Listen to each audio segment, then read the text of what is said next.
উপাসক উপাসিকা মন্ডলী, বর্তমান সময়ে আমাদেরকে অত্যন্ত দুঃখ লাগে, অত্যন্ত ব্যথিত লাগে এইটা যে আমাদের কৃতজ্ঞতা বোধটা হারিয়ে যাচ্ছে। আমরা কৃতজ্ঞতা প্রকাশ করতে জানি না, কৃতজ্ঞতা প্রকাশ থেকে আমরা দূরে সরে যাই। সেই একজন সন্তান মায়ের প্রতি কৃতজ্ঞতা প্রকাশ করতে চায় না, একজন সন্তান বাবার প্রতি কৃতজ্ঞতা প্রকাশ করতে চায় না, একজন সেই ছাত্র শিক্ষকের কৃতজ্ঞতা প্রকাশ করতে চায় না, একজন শিষ্য গুরুর কৃতজ্ঞতা প্রকাশ করতে চায় না।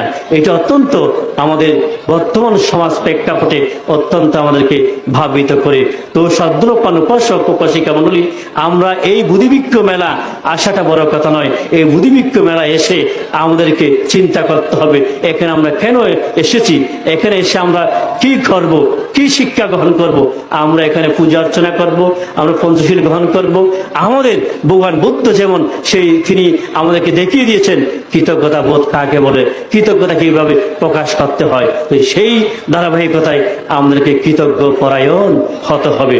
কৃতজ্ঞ পরায়ণ না হলে আমি কখনো আলোকিত মানুষ হতে পারবো না, আমি সমাজের মধ্যে সেই প্রশংসিত মানুষ হতে পারবো না।